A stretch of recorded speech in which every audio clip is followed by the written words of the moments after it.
Dan said yesterday that on that the angle route to Jay that you slid protection away from the loaded side. And what did you see on that display specifically, and how comfortable do you feel kind of making those checks to the line of scrimmage right now? Yeah, that was a field pressure look they've done since last year, and during practice, it's been tough looks that scout team has given us, and it was kind of sometimes I'll miss it, and it'll be hot, but for like the whole week we prepare for it, and of course it feels great when you prepare for something during the week, and then on game day it happens and it turns to explosive. So we worked it all week. Jay knew the after the protection what exactly what he had. Jay's a great running back, great with the ball in his hand, and of course we wish he scored, but he did a great job for sure.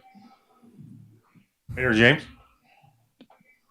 We talked about the Corian's block on Gary's touchdown after the game, but obviously there were quite a few others that he had earlier in the game. One on the first play, one on Jaden's touchdown run as well in the opening drive. When you go back and look at those, just what does that mean to you as the quarterback of this team that the true freshman's out there doing that multiple times in his first game and just imposing his will like that as a blocker?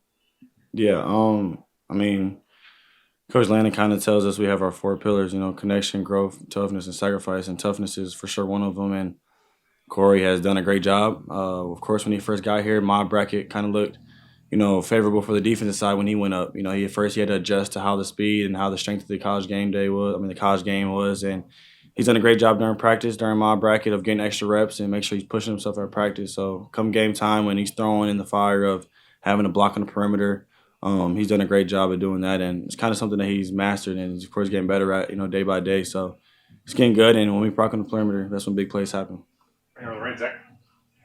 Cooper Perry is someone who saw some early action in this game. What have you seen from him through fall camp that kind of warrants his being out there so early on?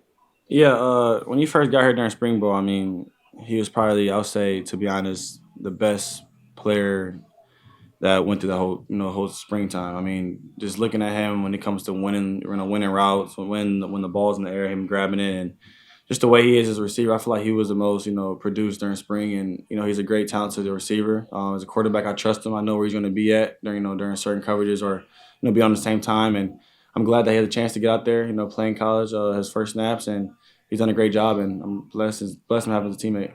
Right on the left, Matt.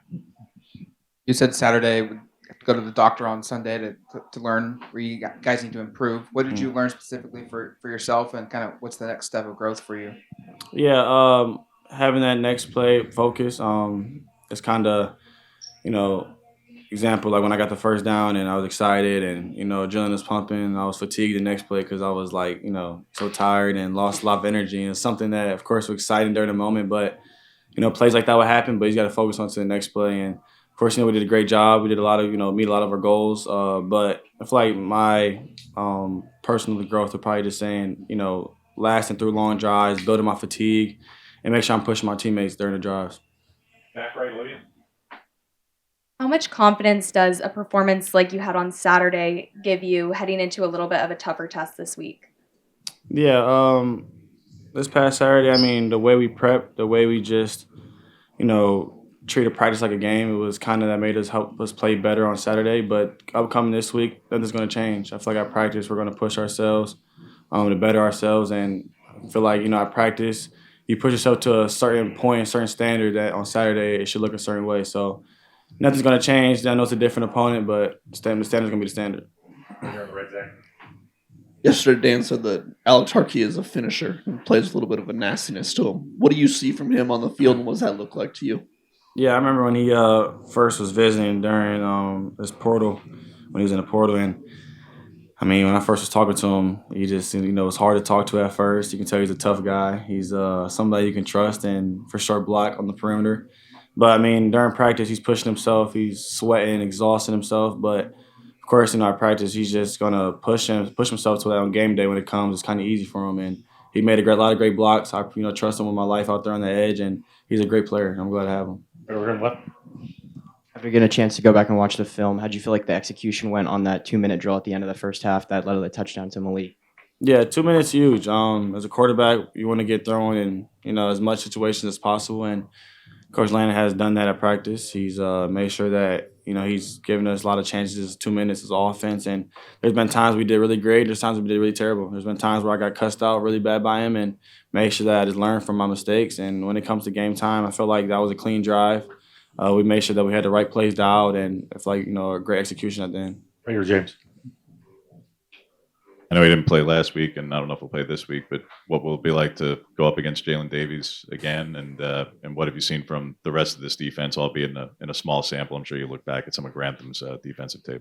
Yeah, Jalen, man, I love him to death. He was somebody I always, communicated with when I was out there in LA. He's a great guy, great player. I'm excited to see him, but, when it comes to him being on the perimeter, when it comes game time, he's gonna be my enemy. So I gotta kind of, have no love for him within the white lines. But after the game, we're gonna talk about him. But he's a great guy. He's a great competitor, and I can't wait to play him. Right on the left, James.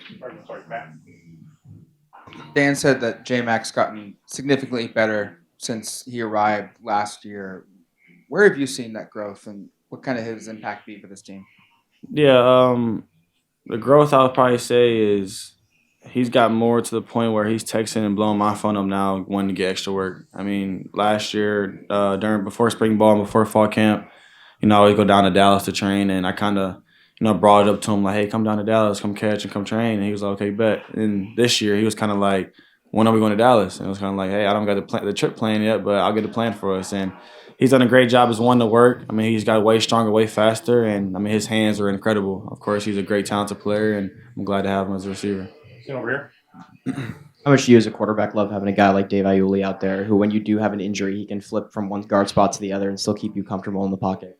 Yeah, Dave's a great competitor. Of course, him on, in the front five is a great, offensive lineman to have. He's, him be able to flip from both sides is a great thing. But, of course, you want everybody to stay healthy. But Dave is, a vet. He knows how to communicate. He knows how to, sacrifice for the team, and I'm glad to have him.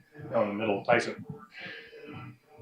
You've talked a couple times now about being cussed out by Lanny, after certain situations. How do you respond to that type of input in coaching? Yes, coach. That's all I can say. It's needed, though. I feel like a lot of players, when they get that type of fire under them at practice, they like to crawl into a shell. But I've been through it. My freshman year, I've been through a lot of things that happened to me, getting thrown in the fire. But I love it. I love it because that means he loves me, he cares for me, and that he wants to coach me. And that's what I signed up for. Sorry, right here, James. Talked about the anticipation and the build-up and the 2 years to get back to Saturday. What has the last 72 hours been like when it's done, when that part of it's done? And now, yes, you got everything you wanted insofar as you're back in this role, and now it's happening.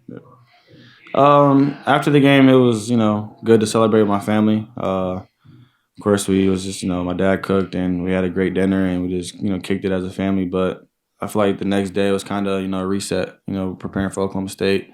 Just watch the film, watch how I can get better. But it was good to celebrate within the 24 hours. But it was, new opponent, new week, and got to attack the ground going.